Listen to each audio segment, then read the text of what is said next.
y cómo las relaciones intergeneracionales son afectadas y cómo pertenecer a diferentes categorías, a diferentes grupos de edad, condiciona el acceso a los derechos y también el capacitismo. Entonces, como la discapacidad también se va relacionando y nos va ubicando en determinadas categorías que limitan nuestros accesos. El alcance geográfico que tuvimos para esta investigación es de 5 departamentos del país, desde lo más central, que es el departamento de Guatemala, a el área de Sololá, el área de Quetzaltenango y a los departamentos más fronterizos de San Marcos y de Izabal. En cada departamento realizamos grupos focales con mujeres y mujeres trans y encuestas,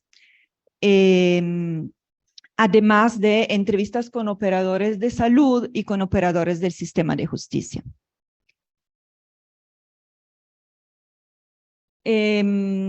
Aquí ahondamos un poquito más en las herramientas metodológicas que empleamos, como ya acabo de mencionar. También hicimos 2 estudios de caso, uno con una mujer trans, joven, indígena, migrante, que migró de un departamento del país a la ciudad capital, y otra con una mujer sorda, lesbiana. Con respecto al perfil de las sujetas de investigación, podemos ver que la identidad étnica de las mujeres es bastante variada. Tuvimos diferentes grupos que participaron. Y con respecto a las mujeres trans, la mayoría se identifica como mestiza y solo una mujer se identifica como quechí. El lugar de residencia también es bastante variado. Tuvimos grupos muy concurridos en el departamento de Izabal, y ahí tuvimos tres diferentes grupos focales, por eso hay una predominancia de participación. Y con mujeres trans hay una predominancia en la ciudad, que es donde están más movilizadas. Pero también hay participación en San Marcos y en Izabal, que son departamentos más fronterizos. Con respecto al rango de edades de las mujeres, también hay una gran variedad. Hay un 22% de mujeres jóvenes de entre 18 y 29 años de edad, 33% entre 30 y 39, 29% entre 40 y 49, y un 8% entre 50 y 59 y otro 8% mayores de 60 años. Con respecto a las mujeres trans, la edad es inferior también por la expectativa de vida, la esperanza de vida de las mujeres trans, que es muy reducida en comparación con el resto de la población. Entonces, entre el 37% fue entre 20 y 29 años de edad, el 42% entre 30 y 39 años, y solo el 5% entre 40 y 49 años. Y el 16% de ella no ha contestado a esa pregunta. Con respecto a la orientación sexual de las mujeres, la gran mayoría de las mujeres que han participado en la investigación se define como heterosexual. Tenemos un porcentaje que no responde, un 14%, un 2% que se identifica como asexual y un 6% como bisexual. Con respecto a las mujeres trans, también la mayoría se define como heterosexual, hay un 11% que se define como bisexual, un 11% que no contesta y un 5% que se define como pansexual. Con respecto al nivel de escolaridad de las mujeres,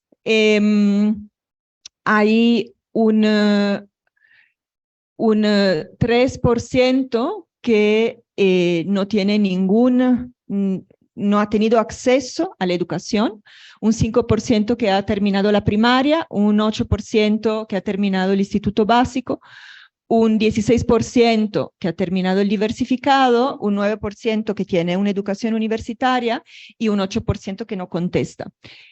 Con respecto a las mujeres trans, perdón, no son porcentajes, no son números porcentajes, sino que son números unitarios. Es el número de personas. Con respecto a las mujeres trans, 2 de ellas tienen educación básica, 7 de ellas han terminado el diversificado, solo 2 de ellas tienen una educación universitaria y el 8% no contesta, lo cual posiblemente indica que no ha tenido acceso a la educación. Y por el propio estigma, a veces no se contesta a las preguntas. Con respecto a la ocupación de las mujeres, podemos ver que hay una gran variedad de ocupación, de profesiones entre las mujeres. Con respecto a las mujeres trans, esa gran variedad ya no existe, disminuye notablemente. Se basan a partir de las opresiones de otras personas pertenecientes a otros grupos sociales. Entonces, por ejemplo, el alto nivel educativo, el acceso a una educación, provocará privilegios en algunas personas, mientras que las personas que no han tenido acceso se encontrarán en una situación de opresión. Lo mismo pasa por la identidad de género de las personas, por la identidad étnica de las personas, por la orientación sexual de las personas, por el contexto familiar, la clase a la que pertenecen.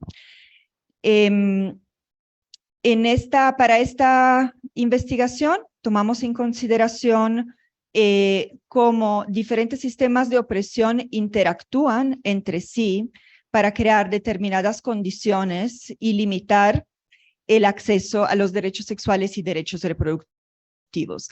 Entonces observamos cómo el patriarcado y la misoginia intervienen y cómo es un tabú, es peligroso y trae consecuencias nefastas. Las iglesias y la religión tienen un papel bastante importante en la represión de la sexualidad y del deseo de las mujeres y en la sumisión del cuerpo de las mujeres al trabajo de reproducción. Y luego miraremos más adelante cómo las instituciones, ya sea más cercanas, más como las instituciones de la familia, las iglesias, pero así también como las instituciones del Estado siguen reproduciendo esos tabús, porque los mismos operadores los siguen reproduciendo. La responsabilidad de planificar y prevenir embarazos no deseados a menudo recae exclusivamente sobre las mujeres y además algunas mujeres no ejercen ese derecho a la planificación y reportan vivir violencia por parte de los esposos por querer evitar un embarazo. También reportan estigma y discriminación a la hora de acudir a un centro de salud para poder conseguir métodos antifecundativos.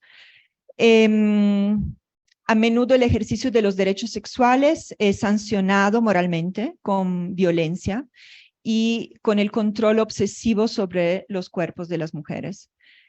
Además, la división sexual del trabajo limita el ejercicio de derechos sexuales y derechos reproductivos, produciendo una brecha salarial importante y exponiendo a las mujeres a mayor vulnerabilidad. Y llevando a las mujeres en el círculo de feminización de la pobreza. Cuando hablamos de sistemas de opresión, no podemos evitar hablar de racismo, de la colonialidad, el clasismo y cómo repercuten a través de sus instituciones y sus dispositivos en el acceso a derechos sexuales y derechos reproductivos. Entonces, el sexismo encasilla a las mujeres en la categoría de objeto sexual, a la vez que el racismo construye al otro, a la otra, desde la diferencia colonial como objeto racial o étnico. En ambos casos se naturalizan las diferencias y las desigualdades y se produce una narrativa de predisposición a la sumisión y de sustentación discursiva de la discriminación racial. El discurso racial naturaliza la sumisión sexual de las mujeres racializadas, en este caso estamos hablando de las mujeres indígenas, invisibilizando la violencia y la opresión del colonialismo. El racismo es parte responsable en el acceso diferenciado de las mujeres indígenas, mayas, garífunas, afrodescendientes a los servicios públicos básicos, tales como salud, educación, justicia, por efecto de tratos discriminatorios, además que por el monolingüismo castellano del Estado y de su centralización capitalina mientras que estamos hablando de un país altamente plurilingüe y rural. La exclusión, la desigualdad socioeconómica y en la participación política son manifestación y a la vez resultado del racismo. Las mujeres, los pueblos indígenas, las comunidades empobrecidas por el despojo colonial y neocolonial y las poblaciones rurales encuentran más limitaciones en el acceso a la educación, produciendo un círculo vicioso que mantiene el status quo de sumisión de la población a los detentores de poderes. Y de aquí el continuum de la colonialidad y del colonialismo hoy en día. Con respecto a la situación de derechos sexuales y derechos reproductivos de mujeres trans, identificamos como las mujeres trans experimentan estigma y discriminación por su identidad de género. Entonces viene de default. No hay posibilidad de movilización en las clases sociales, y la violencia transfóbica y transfeminicida a la que están expuestas en su vida diaria las ubican en un estado de marginalidad social, económica y política. El Estado de Guatemala no reconoce la identidad, no escucha ni reconoce las instancias, no reconoce los derechos humanos de la población trans, invisibilizándola y excluyéndola. No se reconoce el derecho a la identidad de género de las personas trans. Los derechos a la autonomía y autodeterminación, a la integridad y seguridad sexuales del cuerpo, a la libertad y equidad sexuales de las mujeres trans son repetidamente y rotundamente denegados por parte del Estado y sus instituciones. No está garantizado el acceso a la educación, resultando en bajas tasas de escolaridad. Y como hablamos antes, se enfrentan enormes dificultades para colocarse en el mercado laboral, conseguir un trabajo digno y recibir un salario adecuado.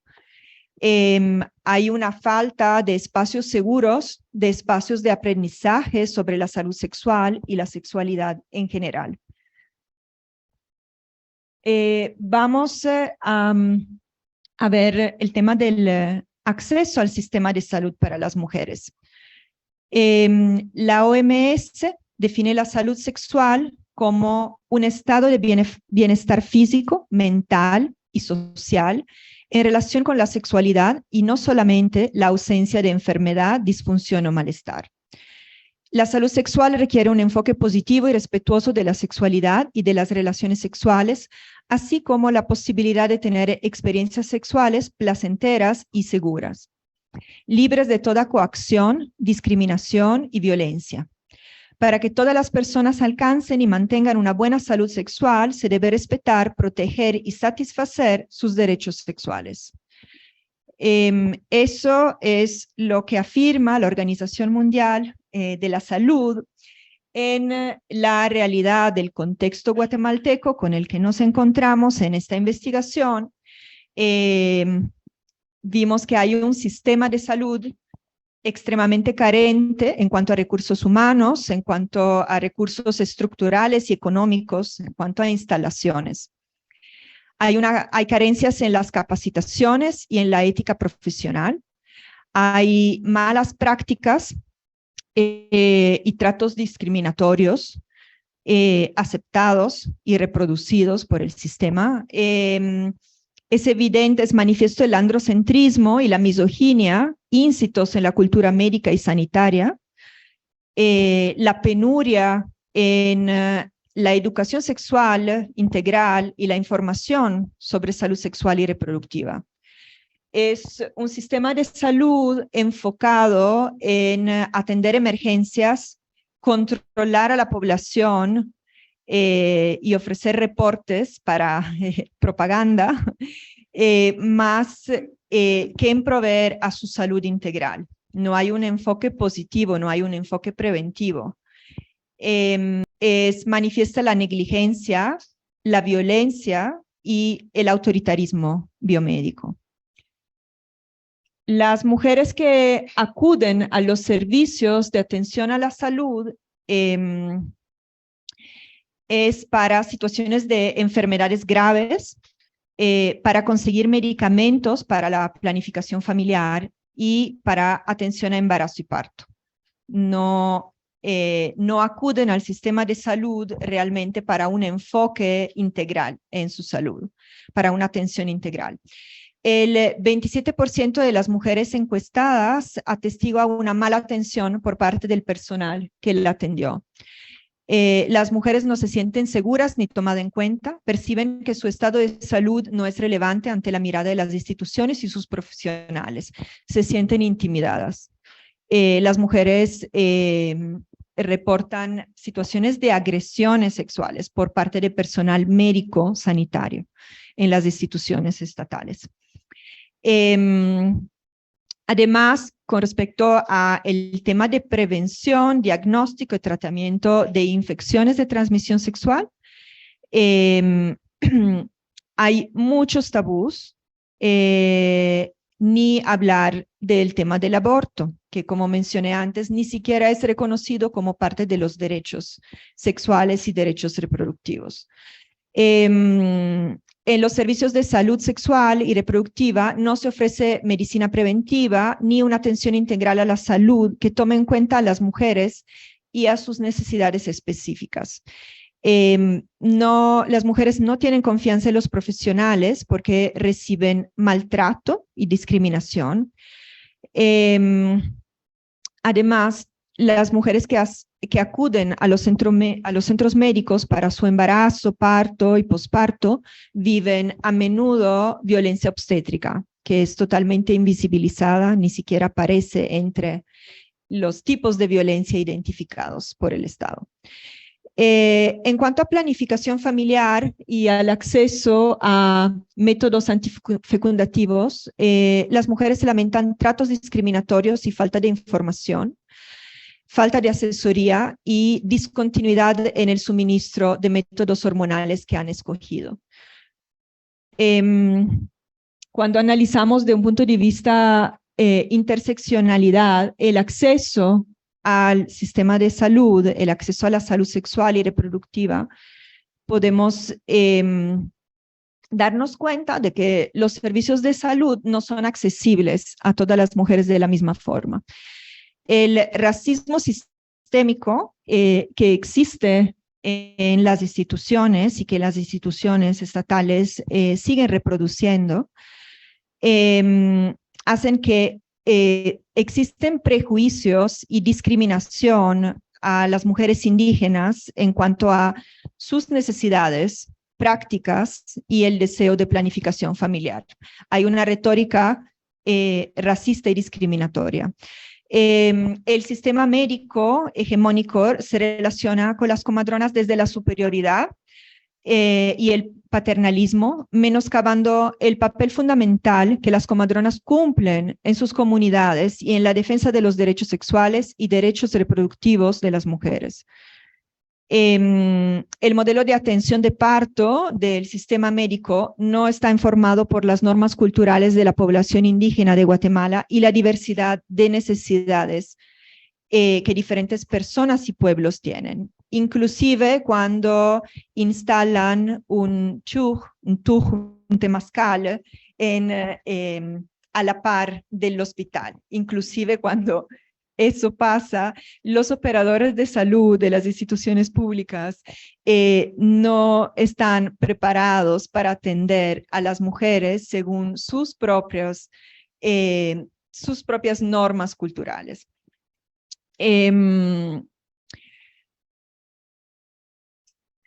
19% de las mujeres encuestadas afirma no haber recibido atención a su salud en su propio idioma, y el 34% de ellas siente que hubo discriminación basada en su identidad étnica. Y el 34% no es de mujeres indígenas, sino que es de mujeres encuestadas, ¿no? Considerando otros sistemas de opresión que afectan el acceso a la atención a la salud por parte de las mujeres, podemos ver cómo el empobrecimiento, las desigualdades económicas y el clasismo están íntimamente conectados. Las mujeres que no tienen recursos económicos, que viven alejadas de los centros urbanos, que no pertenecen a la clase medio alta de la población, no reciben atención médica adecuada, a tiempo y de calidad. Es como un círculo vicioso en el que están. Entonces, cuando vivimos en áreas rurales y no tenemos acceso a un sistema educativo, no tenemos acceso a atención a salud, no vamos a tener recursos tampoco para poder pagar atención en el sistema privado de salud. Otros dos sistemas de opresión que operan y que hay que tomar en cuenta son el adultocentrismo o la discriminación por edad. A adolescentes, a jóvenes adolescentes, se les niega el acceso a métodos antifecundativos. Y aquí miramos cómo la religión tiene injerencia y el moralismo tienen injerencias en las políticas públicas del Estado. A la vez, no solo las mujeres jóvenes son discriminadas, sino que también las mujeres que son consideradas en edad no fértil, no necesariamente porque lo sean, sino que así son etiquetadas por los operadores, tampoco se le niega atención y métodos antifecundativos. El otro sistema es la heteronormatividad y la lesbofobia como dispositivo de poder y control. El 34% de las mujeres encuestadas siente que no se respetó su identidad de género y su orientación sexual. La salud sexual y reproductiva de las mujeres lesbianas se reduce al enfoque de prevención de infecciones de transmisión sexual, invisibilizando por completo sus necesidades, negando sus derechos y reproduciendo la discriminación y el estigma contra las personas que divergen de la heteronormatividad. Cuando profundizamos sobre el acceso al sistema de salud para las mujeres trans, nos damos cuenta que, de nuevo, el acceso a la salud no es igual para todas. Las mujeres trans experimentan prejuicios transfóbicos, estigma y discriminación por su identidad de género. El 42% de mujeres trans encuestadas se refiere que el servicio de salud a donde han acudido no cuenta con espacios específicos para la atención a mujeres trans y no cuentan con conocimientos, con equipo, con mobiliario, con instalaciones adecuadas para la atención a la salud. Además, las mujeres trans no se sienten seguras de ir a un hospital público porque el rechazo, el odio, la estigmatización y las violencias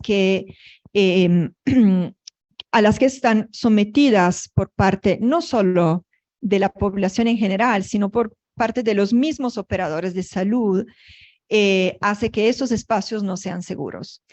A la hora de solicitar atención, han enfrentado faltas de respeto, discriminación, rechazo e incluso agresiones físicas.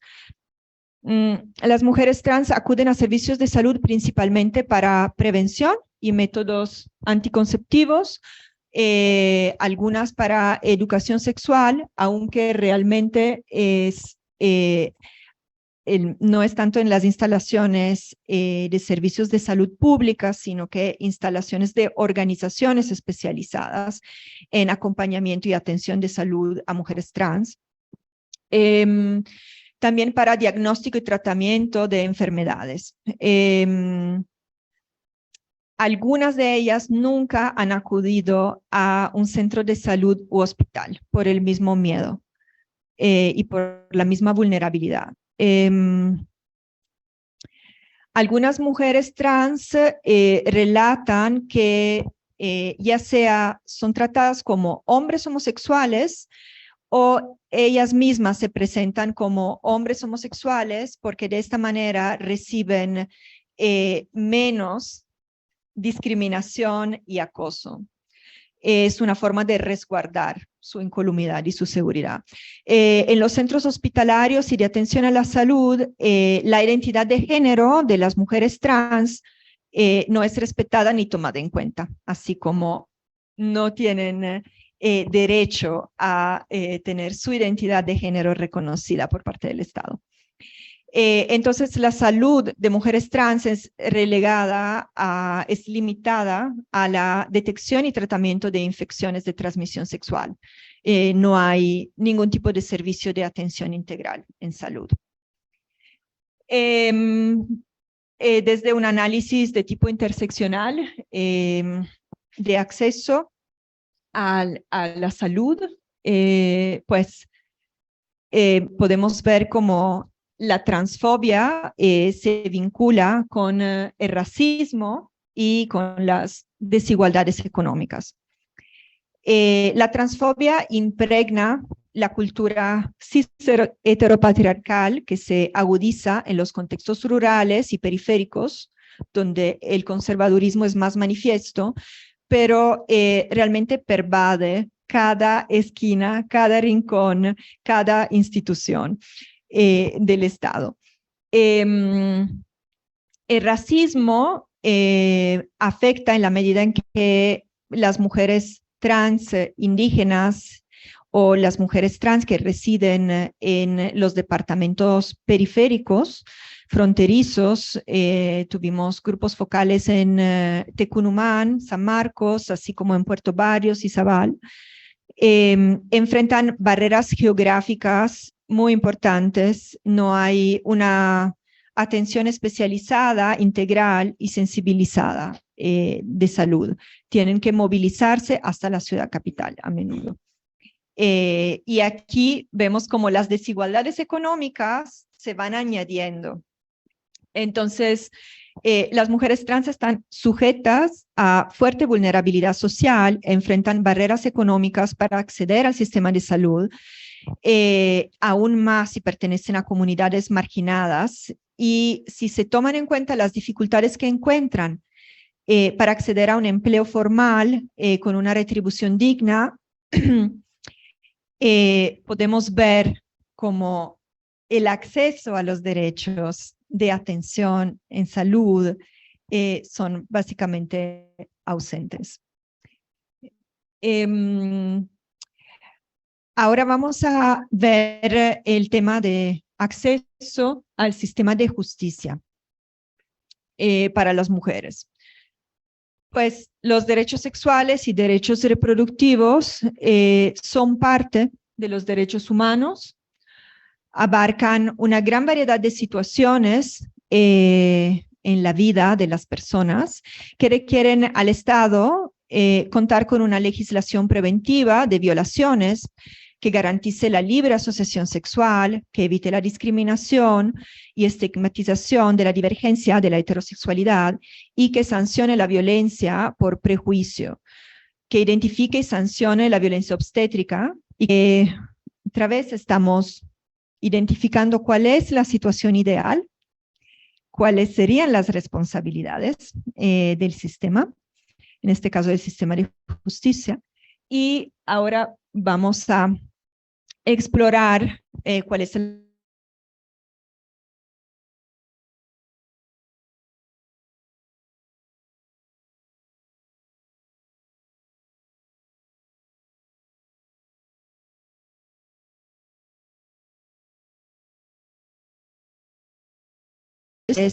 violencias contra las mujeres de tipo sexual,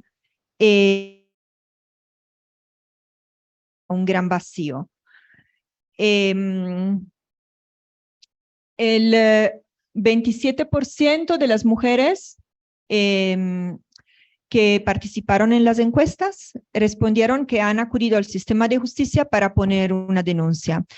Y de ellas, el 64% denunciaron o acompañaron a un caso de violencia sexual. Del total de las mujeres que han contestado a esa pregunta, el 53% refiere que no se dio seguimiento al caso. El 15% comenta que cuando acompañaron o denunciaron más de una vez, comentan que algunos casos sí y en otros no. Y el 30% de las que contestaron cuentan que fue muy tardado el sistema. Y cuando el sistema de justicia es tan tardado en intervenir, en ofrecer una resolución, la persona se queda en un estado de vulnerabilidad social y física muy fuerte. El 64% lamenta una mala atención, malos servicios o malos tratos que ha recibido por parte de los operadores de justicia. Y el 7% comenta que sí fue tratada bien, fue recibida bien, se tomó la denuncia, pero porque iba acompañada por alguna persona que tiene influencias en ese municipio, en ese departamento. Los servicios de atención no están diseñados, no están pensados para recibir a las mujeres que han vivido o viven violencia. Los operadores de justicia encargados de la primera atención a casos de violencia no están capacitados para poder atenderlas. El ambiente no es cálido, humano, sensible. Entonces, las mujeres que se animan a denunciar se encuentran expuestas a revictimización y además a la vulneración de sus derechos a denunciar y recibir protección. De un punto de vista de análisis interseccional en el acceso a la justicia para las mujeres, pues la misoginia tiene un papel fundamental. Hay una cultura de la violencia sexual que está muy radicada en todas las instituciones. La experiencia de las mujeres con el sistema de justicia está marcada por malos tratos, por discriminación sexista, clasista y racista, con informalidad y tardanza en la atención proporcionada hasta ser ignoradas, hasta recibir burla, hasta ser humilladas por los mismos operadores. En todos los niveles, los operadores de justicia, desde los encargados de la primera atención hasta jueces, llegan a culpabilizar a las mujeres que denuncian agresión sexual o violación. Las defensoras que acompañan a las mujeres a denunciar se exponen a represalias y persecuciones, reciben burlas y amenazas, inclusive por parte de los mismos operadores de justicia, también por parte del entorno social. Estamos hablando a veces de contextos rurales, de aldeas, de comunidades, donde todo el mundo se conoce. Entonces, tomar el papel de acompañante implica unos riesgos muy fuertes. Hay acompañantes, defensoras que por acompañar mujeres a denunciar han llegado a vivir violencia femicida. Entre los otros sistemas que operan en el acceso a los derechos sexuales y derechos reproductivos, pues el racismo, el colonialismo, la colonialidad de las instituciones, produce que los entes receptores de las denuncias o los entes que proveen las primeras atenciones a víctimas no cuentan con traductor o intérprete, por empezar.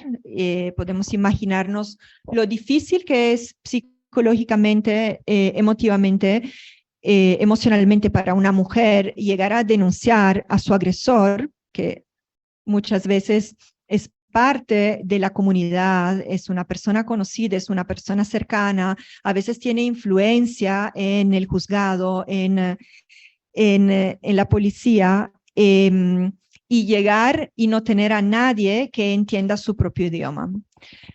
Los cuerpos de las mujeres indígenas, los cuerpos racializados, han sido territorio de despojo y violencia desde la colonia y siguen luchando con una historia que se repite. Hay un continuum de violencia que se sigue reproduciendo sobre los cuerpos racializados de las mujeres indígenas.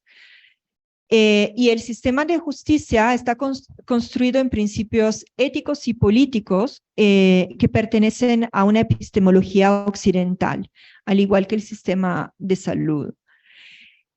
No toman en cuenta la ontología, no toman en cuenta el sentido de las relaciones sociales, comunitarias, no toman en cuenta la relación con el territorio propio de las culturas indígenas, así como las necesidades específicas de atención de mujeres indígenas. Entonces, no solo de las mujeres en general, que son revictimizadas por el sistema de justicia, sino que hay una falta de comprensión y atención especializada para mujeres indígenas. Entonces, la violencia sexual que viven las mujeres indígenas no es solo violencia de género, no es solo violencia basada en género, sino que se entrecruza con el continuum de la violencia colonial y de la guerra. Considerando otras categorías de análisis, interseccionalidad, podemos ver como el empobrecimiento, las desigualdades económicas y el clasismo, de nuevo, juegan un papel fundamental y construyen alianzas entre sí para reproducir discriminación. La centralización de los centros de justicia, por empezar, marca una limitación importante en el acceso a la justicia en general. Hay mujeres que tienen que pagar 100 quetzales para trasladarse a el primer centro de atención a víctimas para poner su denuncia. Y son mujeres que no ganan 100 quetzales en un día de trabajo. Y además son mujeres que viven violencia en sus comunidades y que muchas veces tienen múltiples vulneraciones. Y cuando se trata de casos que requieren pericias especializadas y movilizaciones rápidas, como en el caso de violencia sexual, agresiones sexuales, además de recursos monetarios, nos damos cuenta de que hay otros obstáculos que las mujeres rurales y empobrecidas encuentran, aunque sea solo para poner una denuncia y ratificarla, para llegar a la fiscalía, para llegar al INASIF. Otro de los ejes a considerar es la discriminación por edad, otra vez el adultocentrismo, que excluye a mujeres jóvenes, adolescentes, a niñas, que excluye a mujeres mayores. Por empezar, las mujeres jóvenes son consideradas propiedad de los hombres, pasan de ser hijas, propiedad de su padre, a ser esposas, a ser madres. Entonces, la soberanía sobre sus cuerpos pasa de su padre y sus hermanos varones a su esposo, a sus hijos varones. Se considera aceptable que se conviertan en madres y esposas desde la adolescencia. Y eso repercute en una tasa de embarazos en niñas y adolescentes muy alarmante. Hay un tema de incomprensión de parte de las instituciones, hay como una doble moral, ¿no? Por un lado se condena la interacción sexual entre menores de edad, por otro lado no hay ningún tipo de apoyo, de atención, no hay educación sexual integral que se ofrece a jóvenes.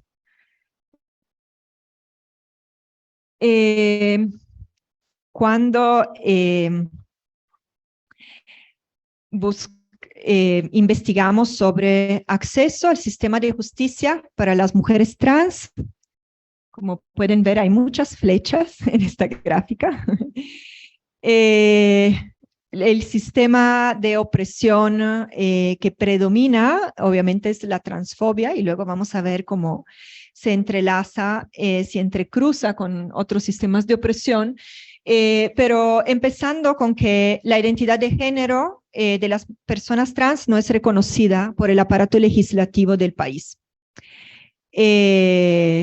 Y por consecuencia no se les otorga ni garantiza la exigibilidad de sus derechos humanos en el sentido más amplio. Cuando hablamos de derechos sexuales y derechos reproductivos, nos damos cuenta de cómo las personas trans no existen en el mapa legal. Las mujeres trans viven al margen de la legalidad, en los espacios residuales e intersticiales de la sociedad. Hay iniciativas de ley encaminadas a la persecución y criminalización de las personas trans y disidentes. Hay un vacío total en el reconocimiento social y legal de la población trans. Hay una invisibilización de sus instancias al no ser reconocidas legalmente. Las instituciones estatales es manifiesto cómo reproducen la violencia transfemicida, discriminando, ignorando, ninguneando y violentando a las mujeres trans. Hay una invisibilización de la violencia sexual hacia las mujeres trans. Los cuerpos de las mujeres trans además son sexualizados. Una mujer trans que llega a la policía a poner una denuncia por violación sexual recibe burla y humillación y a veces agresión. El sistema de justicia no garantiza la seguridad ni el acceso a los servicios de atención. Las instituciones estatales reproducen la violencia transfemicida, discriminando, ignorando, ninguneando y violentando a las mujeres trans. La vida sexual y reproductiva de las mujeres trans subsiste en una dimensión innombrable, ni hablar de sus derechos sexuales y derechos reproductivos. Otras categorías a tomar en cuenta son las desigualdades económicas, el clasismo, el racismo, que se entrecruzan con la transfobia. Entonces, vimos antes, ¿no?, cómo la transfobia repercute en la posibilidad para las mujeres trans de tener acceso a la educación, de tener acceso a una atención integral en salud, de tener acceso a un empleo digno, a un salario adecuado. La precariedad económica en la que viven, que es una situación muy común para las mujeres trans, gracias, estoy concluyendo, a menudo es un factor determinante en las desigualdades sociales y en el acceso a la educación y trabajo digno. Entonces es un círculo vicioso de nuevo.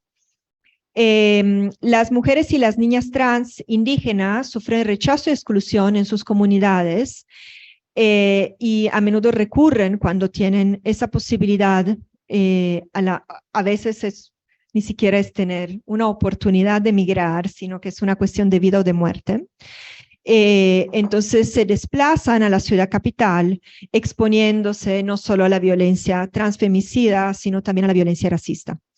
Hay un caso muy interesante que encontramos en la investigación de un trato diferenciado que reciben personas extranjeras y personas guatemaltecas, usuarias del sistema de justicia, en el que una mujer trans norteamericana, estadounidense, reportó, denunció una violación en el sistema de justicia guatemalteco y se aplicaron leyes internacionales en ese proceso. Una mujer trans guatemalteca que pone una denuncia por violencia sexual posiblemente ni siquiera llega a ratificar esa denuncia ante la fiscalía. Entonces, estos ejemplos nos ponen de manifiesto como los mecanismos de discriminación que viven son múltiples y simultáneos. Por último, quisiera presentarles los hallazgos de esta investigación sobre el acceso a derechos sexuales y derechos reproductivos de mujeres con discapacidades. Pues, por empezar, el acceso de las mujeres con discapacidad a los derechos sexuales y derechos reproductivos es limitado por prejuicios y estigmas en toda su amplitud y complejidad. La diversidad funcional es interpretada como un error de la naturaleza y es abordada desde un modelo biomédico que infantiliza, minimiza y quita el poder de decidir y recibir información.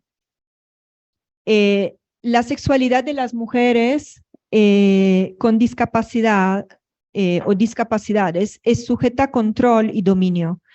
Se las desapropia de la autonomía, de la autodeterminación, de su capacidad de discernir y de tomar decisiones.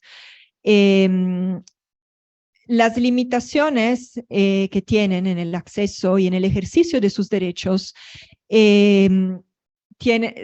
a la raíz están que no son consideradas legitimadas en ese ejercicio.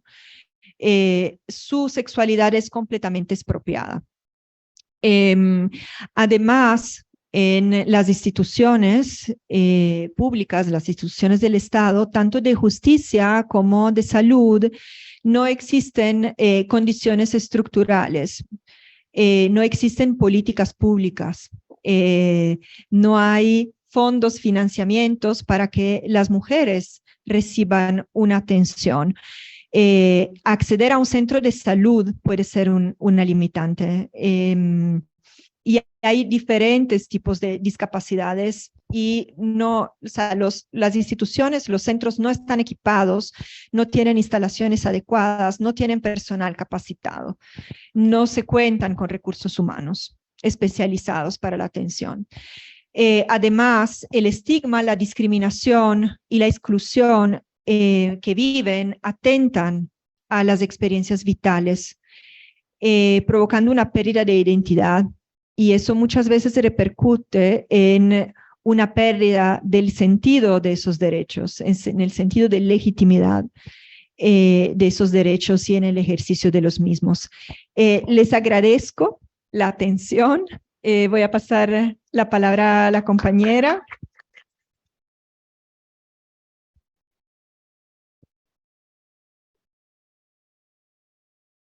Muchísimas gracias, Julia. Bueno, y esta presentación de informe la estamos haciendo en el marco de fechas particulares que se han dado en estos últimos días, ¿verdad? El Día Mundial de la Prevención de Embarazos en Adolescentes, el Día Internacional de Acceso a Métodos Antifecundativos. Vamos a dar paso a las palabras de Irene Monzón, quien va a presentar las conclusiones en relación a esta investigación.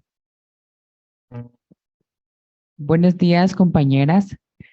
Las conclusiones del proceso, el estudio que asumió la tarea de entender las interseccionalidades en el acceso a los derechos sexuales y reproductivos de las mujeres y de las mujeres trans.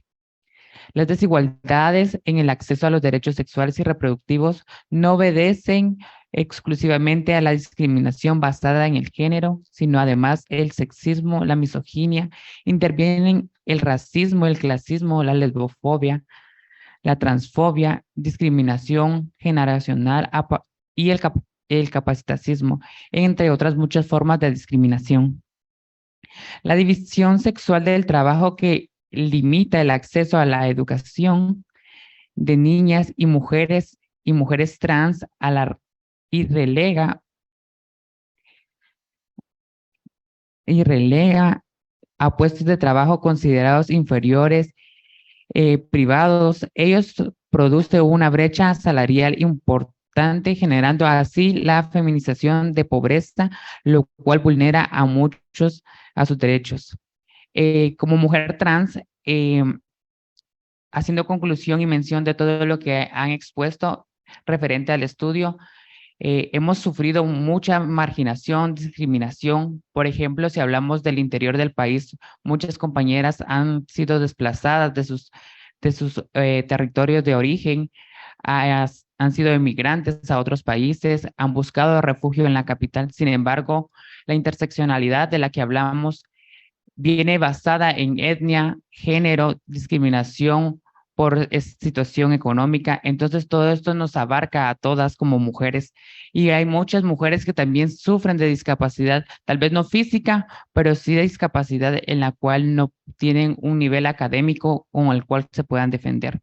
Simplemente somos tomadas como un objeto más, como ya lo vemos. Hemos sido despojadas de nuestros cuerpos, no tenemos una salud integral que realmente la necesitamos, no solo para mujeres trans, sino para la mujer en su diversidad, ¿verdad? Porque si vemos a cómo vamos retrogrediendo las leyes, realmente quieren disponer de la mujer a su disposición, como lo ha sido a lo largo de la historia. El capitalismo ha sido para nosotras las mujeres algo que nos ha abarcado mucho y nos ha lastimado. Nos han quitado tanto a lo largo de la historia el derecho a elegir. Por eso, compañeras, armémonos de valor y sigamos adelante en la lucha, ¿verdad? Porque a lo largo de la historia, como vuelvo y repito, el régimen heterosexual le niega a las mujeres y a las mujeres trans el reconocimiento de su identidad de género, y con ella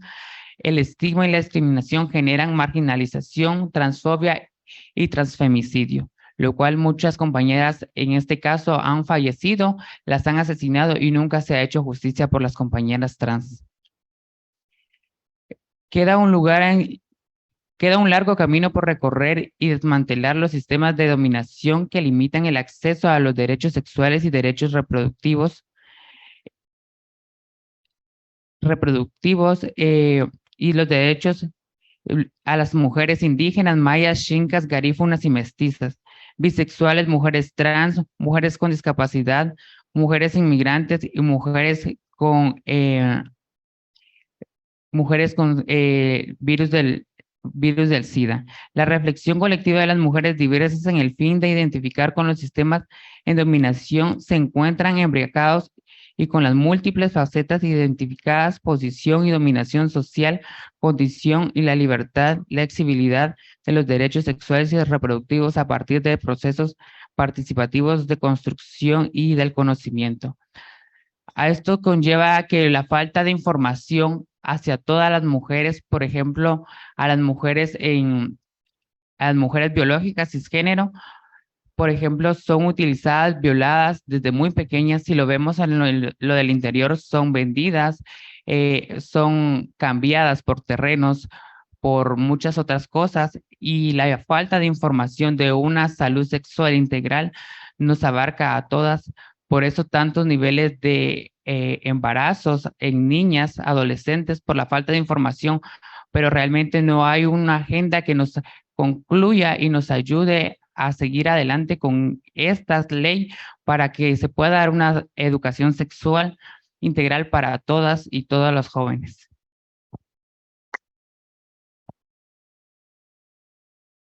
Gracias, Irene. Gracias, Irene. Vamos ahora entonces con Almaudet Chacón, quien nos va a hablar sobre estrategias y recomendaciones al respecto de la investigación.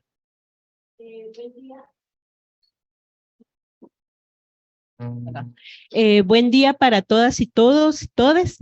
Efectivamente, esta investigación es muy importante para el consorcio porque, como ustedes ya pudieron ver, toda esta parte de la interseccionalidad, y cuando comenzamos a pensar en esta investigación como consorcio, decían, ¿y cómo le vamos a entrar? Realmente, menos mal que encontramos a Julia y a Claudia en términos de poder armar esta investigación, porque efectivamente esas cosas que ustedes tienen, esas cosas, ¿verdad?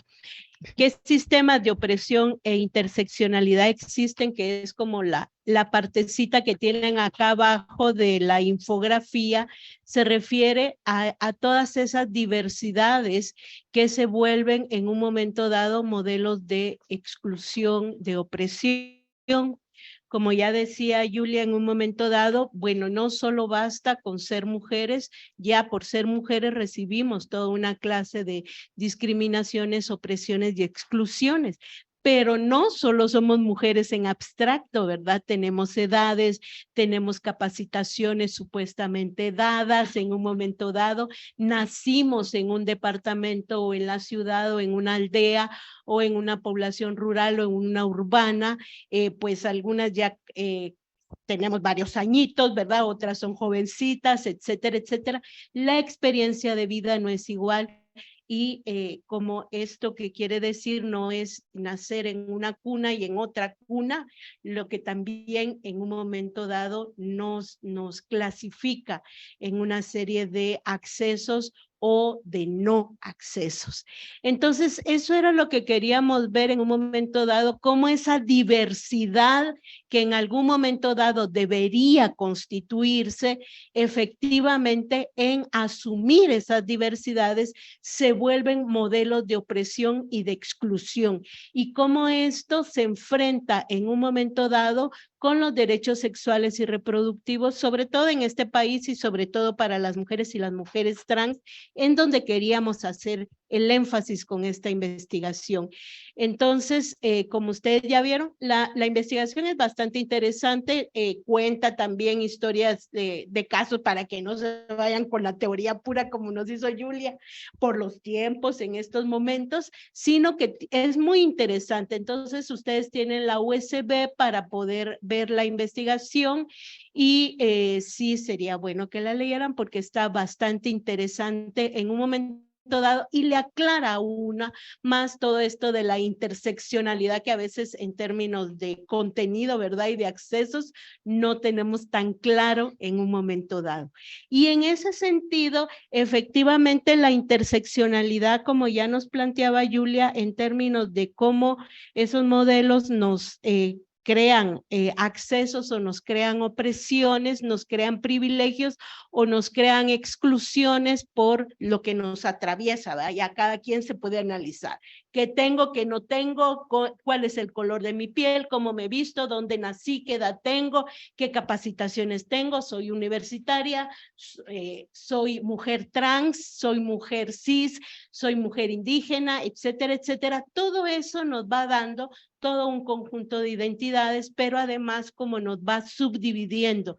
Y eso es importante en un momento dado como para construir todas estas identidades.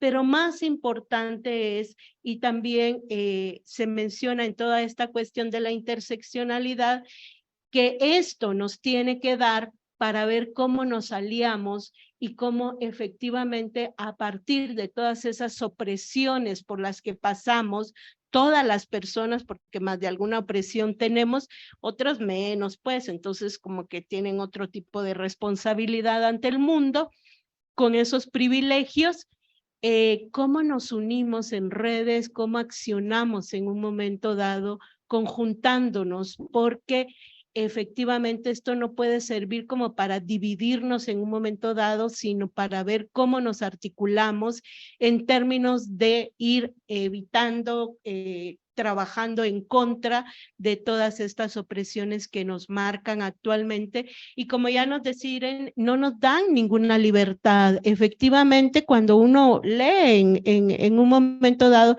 las historias de las mujeres trans que se identifican desde niñas, ¿no? Desde niñas ya saben que no son hombres, que son mujeres, que están en un cuerpo equivocado, y la primera cuestión que reciben es violencia. ¿Por qué? Porque no se puede aceptar esa disidencia, como decía Julia.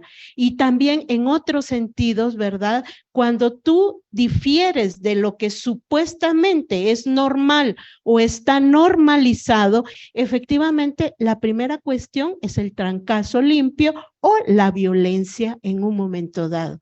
Entonces, ese tipo de cuestiones no pueden seguir siendo parte de nuestra vivencia cotidiana, y es parte de lo que queremos empezar a erradicar desde estas acciones que hacemos como consorcio, y concretamente nosotras trabajando desde los derechos sexuales y reproductivos.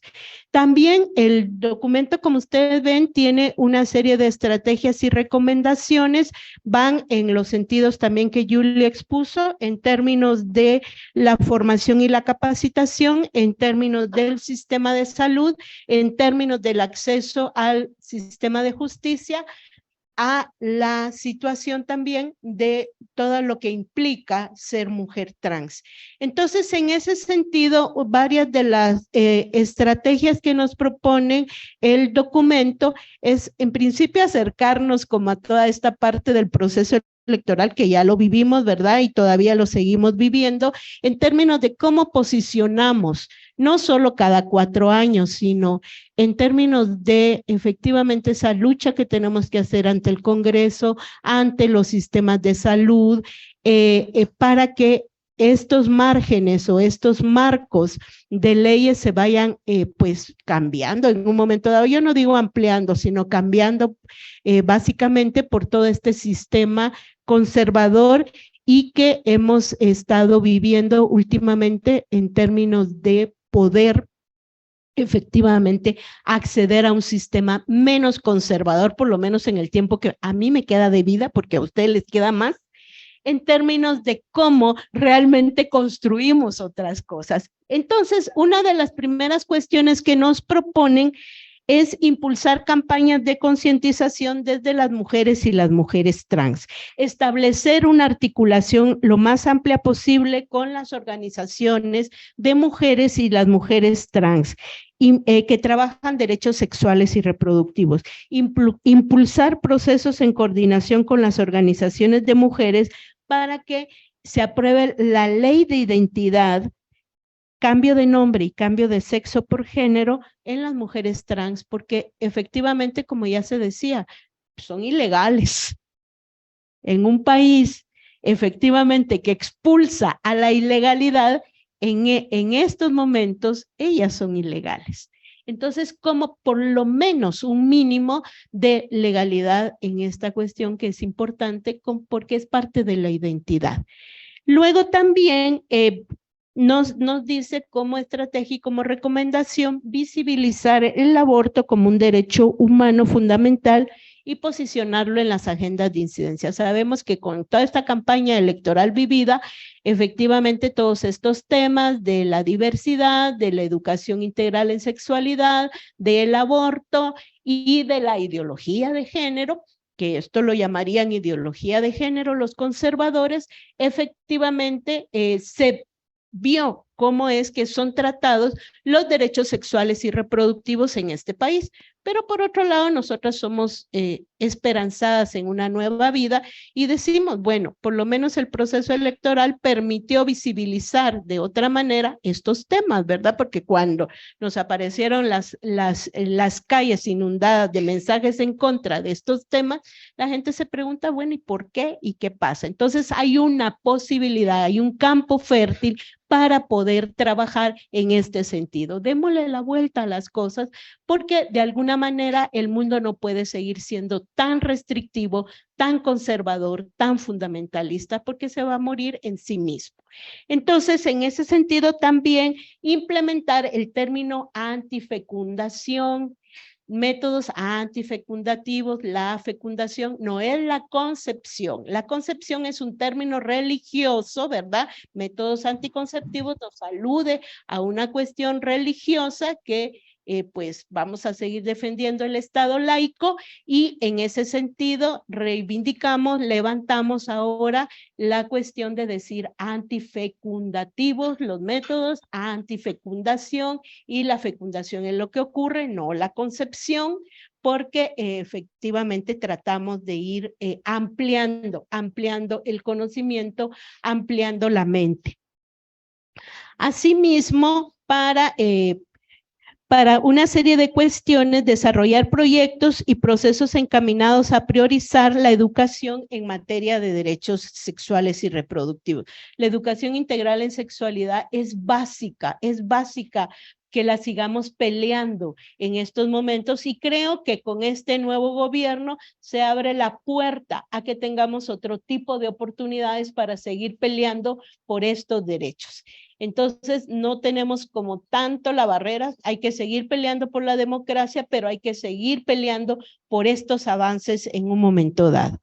También, pues, se nos invita a construir procesos que puedan replicarse en charlas, escuelas de formación, información en redes sociales, realizar procesos de sensibilización entre mujeres para constituir redes de acompañamiento, de sanación y no dejar solas a las compañeras que han vivido violencia sexual.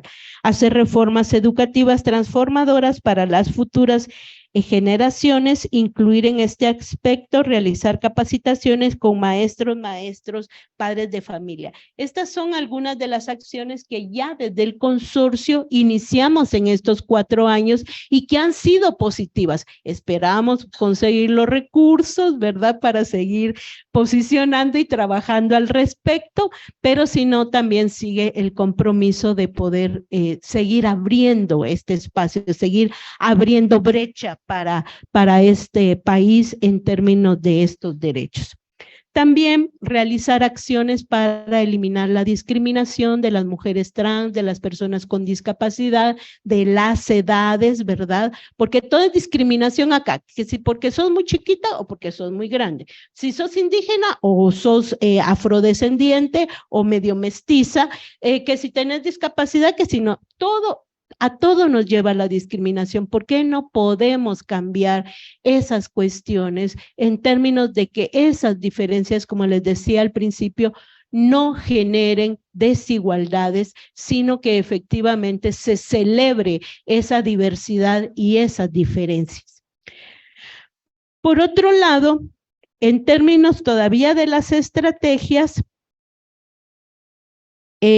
para mejorar el acceso a los servicios de salud, impulsar acciones para que las mujeres y mujeres trans y con discapacidades puedan tener derecho a la salud integral, para que la discapacidad y las consecuentes necesidades sean aceptadas por la población en general y por los sistemas de justicia. Todavía en términos de discapacidad nos falta muchísimo trabajo. Aquí no hay un reconocimiento a la discapacidad, comenzando por las calles donde caminamos, no están hechas para todo mundo, ni siquiera para los tacones, menos para todas estas diversidades.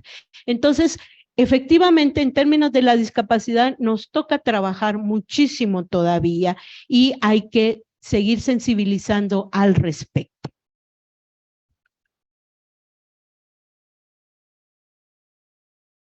Por otro lado, también garantizar en todos los centros de salud el kit de emergencia para niñas, adolescentes y mujeres víctimas de violencia sexual como un derecho para evitar embarazos e infecciones de transmisión sexual.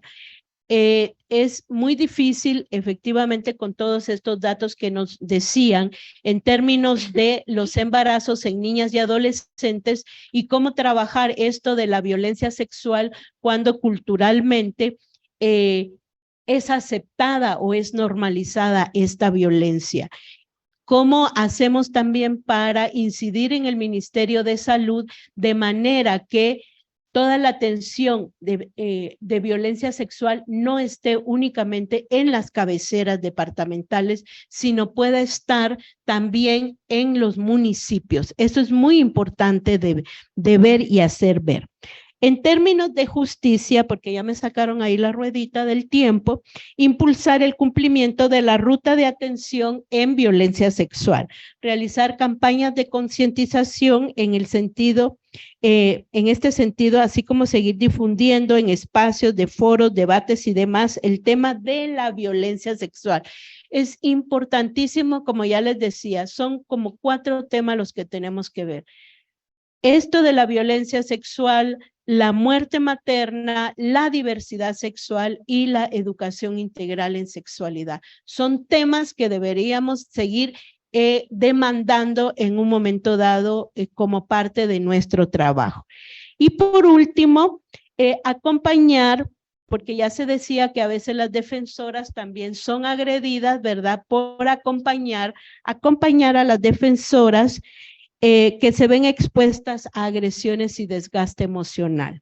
También articular un trabajo de sanación. Creo que eso también nos hace falta profundizar en términos de cómo sanar las diversas opresiones y exclusiones por las que pasamos para que efectivamente toda nuestra energía pueda seguir poniéndose en el énfasis de avanzar, de construir, de generar un mundo diferente. Pues por lo pronto creo que ahí nos vamos a quedar. Muchísimas gracias.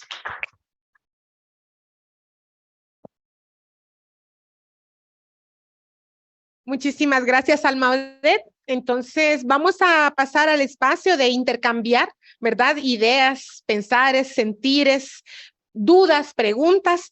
Está abierto el espacio para que pueda, quien así lo desee, levantar la mano y expresar cualquier comentario que considere pertinente.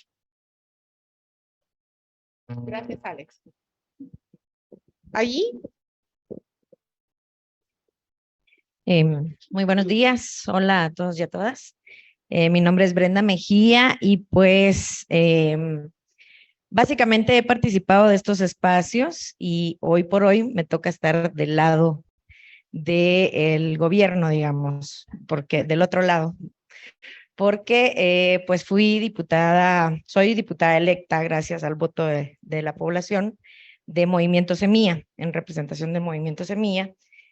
Y pues viendo ya, analizando todo este proceso y la gran pacaya que se nos viene encima a quienes por primera vez estamos incursionando de este lado, logro observar varias cosas respecto de las conclusiones y las estrategias y todo el esfuerzo que desde este otro lado hemos hecho. Porque yo también he participado, en algún momento trabajé para MTM, por ejemplo.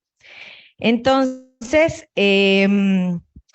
siempre decimos que nuestros esfuerzos están enfocados a que la institucionalidad responda a todas las necesidades que tenemos, ¿verdad? Pero cuando vemos más allá, nos damos cuenta que pues nos seguimos capacitando entre nosotros, nos seguimos invitando entre nosotros. Yo quisiera hacer el ejercicio acá de que levanten la mano quienes vienen de instituciones públicas, PNC, PM, MP, Ministerio de Salud, CEPREM. Ministerio de Educación, CEPREM. Bueno, hay algunas. Ojalá y fueran de las unidades de no sé, algún tema que tenga que ver con mujeres o de capacitación, por ejemplo.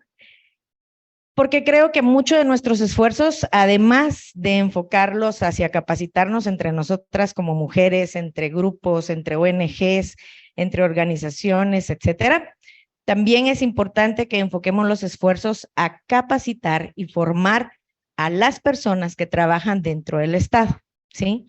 A todas, pero no solo a las que tienen que ver con temas de mujeres, la Secretaría de la Atención a la Mujer o algo por el estilo, sino que desde las unidades de capacitación, y esto lo puedo mencionar con solvencia porque todas las instituciones públicas tienen unidades de formación y capacitación, desde ahí que ellos mismos tengan este tipo de proyectos de formación y capacitación para sus propios compañeros de trabajo. En la medida en que todos dentro de la gestión y administración pública, todos los que servimos civilmente, estemos conscientes de este tipo de temas, pues le vamos a dar la importancia que se le tiene que dar a la hora de planificar, a la hora de ejecutar programas y proyectos, a la hora de hacer informes y rendirle cuentas a la población, a la hora de atender a las víctimas y a la población que lo necesita. Mientras sigamos con estrategias en donde solo nosotros, pues nosotros mismos nos trabajamos y ellos sigan trabajando con esas concepciones erróneas y totalmente por un lado que nada que ver con estos temas, definitivamente nunca vamos a tener la respuesta estatal que necesitamos.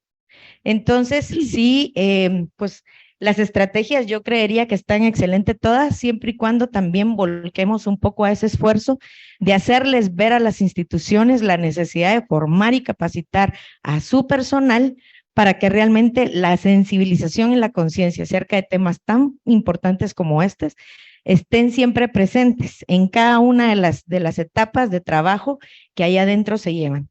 Si la gente estuviera consciente de la importancia de atender estos temas desde la organización en la que trabajan, desde la institución en que trabajan, no tendríamos ahorita por qué estar viendo los recortes presupuestarios que acaban de hacerle a los diferentes programas, en donde nos afectan, inclusive acaban de volarse los CAIMUS, ¿verdad? No tenemos CAIMUS para el siguiente año.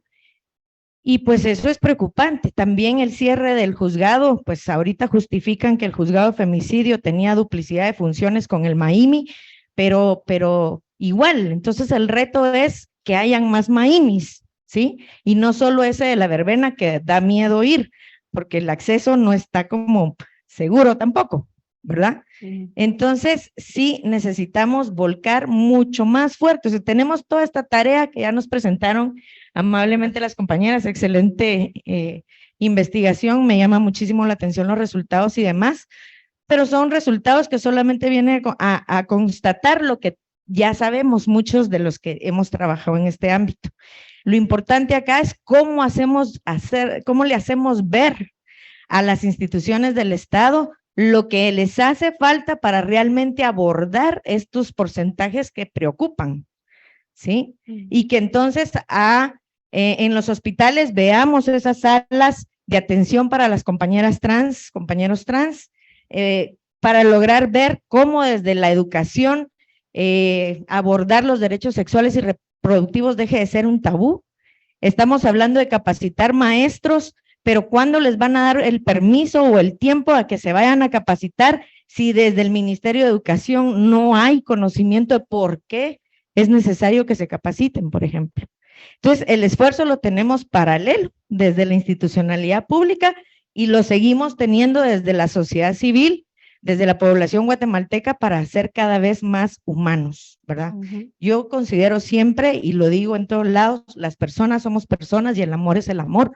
No tendríamos por qué estar viendo las diferencias entre si somos o no somos de la diversidad, etcétera, mucho menos pasar todas las penas que pasan los compañeros de la comunidad diversa, ¿verdad? Entonces, ese es como mi comentario. Yo creo que desde el Congreso podríamos hacer un buen trabajo justo en fiscalizar ese esfuerzo por formar, por capacitar a toda la gente que trabaja en la estatalidad sobre temas bastante importantes como es de la interseccionalidad, los grupos vulnerables como trans y demás, ¿verdad? Entonces, yo más o menos por ahí tengo la línea, el grupo trans está dentro de mi plan, dentro de mi agenda legislativa que estamos construyendo cada uno de nosotros. En Semilla somos 23 compañeros que vamos a entrar a dar batalla en el Congreso y cada uno de nosotros pues vamos a tomar ciertos ámbitos de acción para no duplicar y para aprovecharnos en la mayor cantidad de cosas que hay. Así es que al menos dentro de mi agenda personal, aparte de la agenda marco que ya tenemos como Semilla, va a estar este grupo. Entonces me comprometo a trabajar por esa línea más o menos. Gracias. Muchas gracias. Si alguien más desea tomar la palabra, por acá la compañera Alex, gracias. Buenas tardes.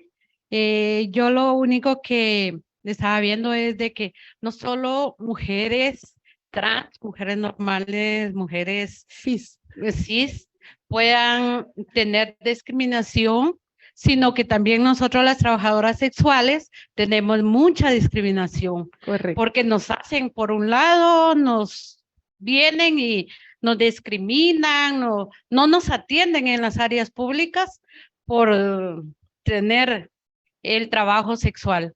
Pero siempre digo yo que todas somos humanas. todas tenemos un derecho y por eso estoy aquí también, porque nosotros también tenemos derechos. Muchas gracias.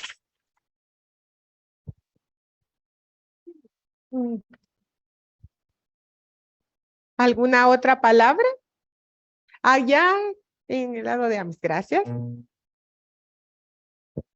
Buenos días a todas.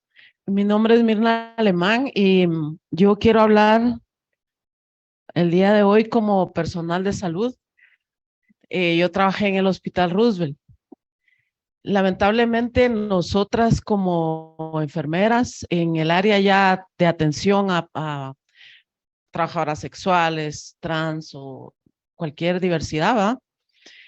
No tenemos el permiso porque no existe un protocolo de atención en el hospital. Entonces llega una chica trans y nosotros no la podemos poner en un servicio de mujeres porque ella tiene un pene y físicamente es un hombre. Entonces ese es el dilema que existe en el hospital. Entonces nos dicen, no, a ella métala en el servicio de hombres. ¿Cómo la van a meter con las señoras? O si es un chico menor de edad, ¿cómo lo van a meter con las niñas? ¿Verdad?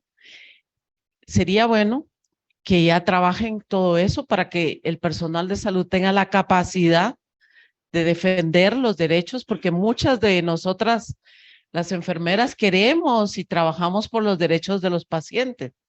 Una enfermera es los ojos de un paciente, es las manos de un paciente, es los pies de un paciente, pero no podemos hacer nada si las leyes o lo que está escrito en el hospital no lo impide, ¿verdad? Entonces, tal vez puedan trabajar esa parte, la señora diputada, que nos ayude ahí. Y las autoridades de salud, muchas gracias, Mirna. ¿Alguien más que desee intercambiar algún conocimiento? La compañera ahí atrás. Gracias, Meili. Muy buenos días a todas y todos. Ada Medina de la Unidad de Género del Ministerio de Salud Pública. Mucho gusto. Comentarles que en el marco precisamente del fortalecimiento de capacidades al personal, se estuvo durante este año, en los últimos meses, dando el fortalecimiento de capacidades al personal de 5 áreas que fueron priorizadas precisamente dentro del ámbito de la mesa que atiende la estrategia de atención integral y diferenciada para personas trans en el ministerio. Y fue en los departamentos de Izabal, Suchitepeques, Escuintla, Guatemala y se me queda un departamento, perdón, Quetzaltenango. Quetzaltenango fueron 5 departamentos que fueron priorizados dentro, como les decía, dentro del marco de la estrategia de atención integral y diferenciada en salud y por medio del fortalecimiento de capacidades se llegó a la socialización de los lineamientos de atención para las personas trans. En estos procesos de fortalecimiento se solicitó la participación tanto de personal que atiende en hospitales, en centros, en puestos, tratando de abarcar en todo el departamento a todo el personal. Quiero comentarles que fue un proceso que se compartió precisamente con las organizaciones, en las cuales, entre las que participaron, estuvo OTRANS, estuvo Redmutrans y estuvo también la Organización de Hombres en Transformación. Entonces, fue un trabajo conjunto que el Ministerio de Salud Pública ha estado realizando dentro del marco de la mesa que atiende el seguimiento de la estrategia de atención integral y diferenciada para personas trans. Esto como un avance dentro de estos procesos que ya se tienen dentro del seguimiento y va a dar la mejor atención con calidad y con calidez a las personas trans. Muchas gracias.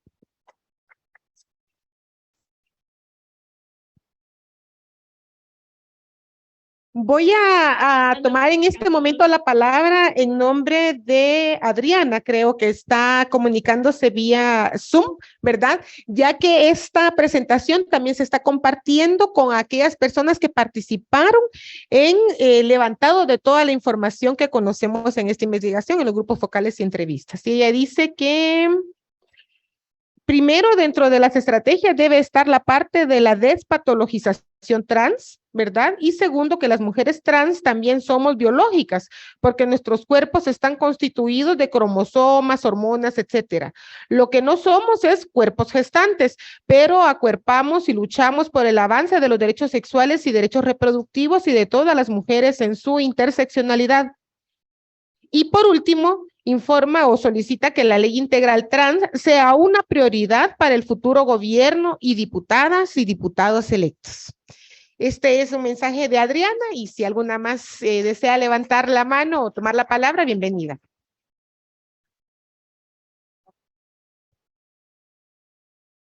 Gracias, acá, Meili.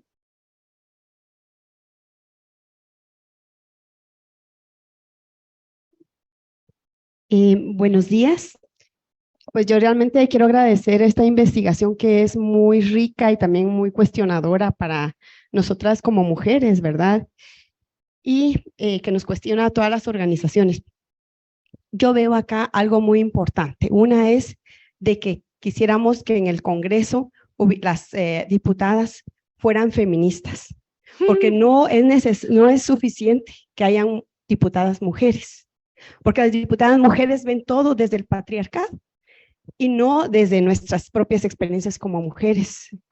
Entonces yo creo que ha llevado con el momento de o avanzamos o qué hacemos, ¿verdad? O sea, si son mujeres, si son feministas, es seguramente que van a apoyar y aportar a discusiones y leyes que en este caso vayan a favorecer lo que es la justicia de género, ¿verdad? Igualmente creo yo que en todas nuestras instituciones y organizaciones sería muy importante también que entráramos a eso, ¿verdad? A estudiar lo que es el feminismo, ¿sí? O mejor dicho, los feminismos, porque son muchos feminismos, ¿verdad?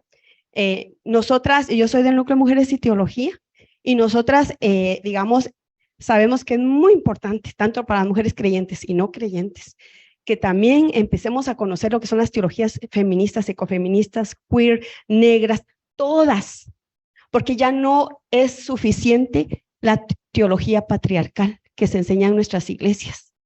Las teologías patriarcales que nos están culpabilizando y que nos ponen bloqueos y frenos para avanzar. O sea, y esas no nos las van a enseñar en las iglesias, ni tampoco en las universidades. Yo la aprendí fuera de la universidad, ¿sí? Y la estamos haciendo y la estamos aprendiendo con las mujeres. Pero eso también es importante, porque a veces parece que sí somos feministas, pero tenemos ahí una ala o algo que nos está deteniendo, y la violencia espiritual. Y la violencia, se podría decir, surge desde distintos, desde donde yo vengo, ni creencia o no creencia, porque todos modos somos seres trascendentes, o sea, somos seres espirituales. La espiritualidad maya, la cultura maya igual, o sea, tendríamos que hacer una teología maya feminista o feministas, ¿no? O sea, ahorita ya no existe una teología, existen múltiples teologías y tendríamos que seguirlas haciendo, porque es la única manera de ir avanzando hacia la justicia de género en todos los campos. Porque fíjense que podemos estar en instituciones muchas mujeres, pero muchas mujeres lo podemos ver todo desde la postura patriarcal, ¿sí? Y entonces es lo mismo, que haya un montón de compañeros varones, ¿verdad? Ejerciendo y liderando, porque no avanzamos. O sea, es momento de darle, en este caso, de cambiar estrategias, ver la medicina, por ejemplo, desde esa otra ala de cómo yo tengo ahí unas incógnitas y digo, a veces, bueno, las mujeres trans son mujeres o se definen como personas trans. ¿Por qué tienen que ser mujeres? Bueno, no lo sé, ¿verdad? Yo no mucho sé de eso, pero creo que, mire, los seres humanos somos diversos y hemos aprendido ante la diversidad a sentir peligro. Y atacamos o rechazamos al diferente o a la diferente, ¿no? O a les diferentes. Y no, es momento de que tenemos que ir evolucionando. O sea, los seres humanos somos diversos. Entonces, aprendernos a aceptarnos como somos en la diversidad, ¿no? Pero esto solamente se hace analizando con criticidad, o la educación. Por ejemplo, yo como quisiera que ya no hablemos de ideología de género, eso fue un invento que hizo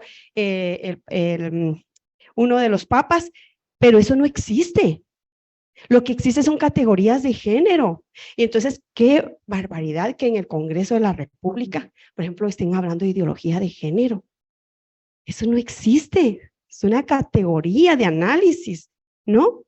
Entonces, ¿cómo le podemos dar fuerza a eso que no existe? Tendríamos que decir las cosas por su nombre. Entonces, sí, yo invitaría a que vayamos, a que nos sigamos capacitando, nos sigamos formando, pero ya no necesitamos del patriarcado. Ya el patriarcado tenemos demasiado. Sí, ya es mucho. O hacemos feminismos o ecofeminismo, lo que querramos, pero sí buscar, o llamémosle de otra manera, pero lo importante es ir cambiando todo esto, porque de verdad es alarmante todo esto que ustedes presentaron hoy, y muchísimas gracias por la investigación. Muchas gracias. Tenemos una última mano levantada ahí atrás con Hermelinda.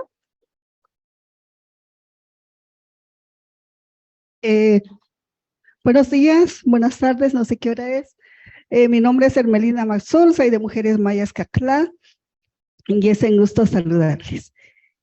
Me parece muy importante los resultados de la investigación y la importancia de lo que nos presenta la interseccionalidad, ¿verdad?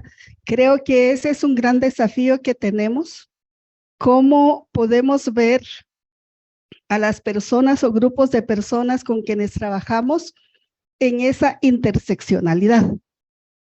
Esa es la invitación, ¿verdad? Porque no podemos vernos solo como mujeres, solo como mayas, solo como jóvenes o de la tercera edad o trans, sino que ver la integralidad. Eso es lo que nos está invitando esta investigación, ¿verdad? Y en ese sentido, creo que necesitamos, y es un desafío personal, pero también organizativo e institucional, ¿verdad? Porque muchas veces las instituciones, o si vamos a las normas, a las políticas, algunas están, pero si las personas que implementan no han cambiado su pensar ni su sentir, realmente no se puede llevar a la práctica. Entonces, por lo tanto, la invitación sería que cambiáramos nosotros también como personas, y creo que ahí sirve parte de las estrategias que se plantea, la formación, ¿verdad? Pero la formación que transforme mi pensar y mi sentir, pero también la sanación, ¿verdad? Porque si nosotras como personas tenemos situaciones difíciles en nuestra vida y no las superamos, esto es lo que llevamos a la práctica, ¿verdad? Donde quiera que estemos. Entonces creo que la invitación es para todas y todos de ver todas estas interseccionalidades, verlas desde ahí. No podemos darnos el lujo de ver solo una vía, solo una teoría. Tenemos que ver el todo. Y además, ¿qué es lo que funciona con quien estamos trabajando? ¿Qué es lo que quiere con quienes estamos trabajando? No podemos llegar a imponer, ¿verdad? Creo que esa es una de las grandes invitaciones que nos está haciendo esta investigación, y obviamente es desafiante. Desafiante porque muy fácilmente nos desviamos, muy fácilmente nos colocamos a defender y a ver. No, veamos de verdad la diversidad que somos, porque solo de esa manera podremos realmente hacer estos cambios que necesitamos. Si queremos, ¿verdad? Y todas por eso estamos aquí, porque seguramente tendríamos cosas más importantes que hacer, pero como estamos comprometidas en generar los cambios, por lo tanto estamos acá. Entonces, esta investigación pues es una herramienta más que está en nuestras manos ahora para poder utilizarlos, pero sobre todo para generar los cambios. No nos serviría de mucho que engavetemos y ahora con los USB, con los que lo andemos en nuestra bolsa o lo dejemos por ahí, ¿verdad? Sino que la invitación es que cada quien, desde el rol que tiene, desde el espacio que está, empiece a generar cambios en función de esta información. Muchas gracias. Muchas gracias, Hermelinda. Un mensaje más en el Zoom, dice Belén Cuevas: si las y los prestadores de salud se ven comprometidas y comprometidos con la salud, deben respetar el derecho a la identidad a la hora de prestar servicios de forma integral. La vida de las mujeres trans se ve violentada cada día. Los prestadores de salud no deben ser cómplices de un sistema excluyente y sobre todo los médicos y enfermeros. Muy bien. Entonces, con este intercambio de ideas, de conocimientos, ¿verdad? Tenemos una palabra más, disculpen, acá mailing con la doctora Caravantes, gracias.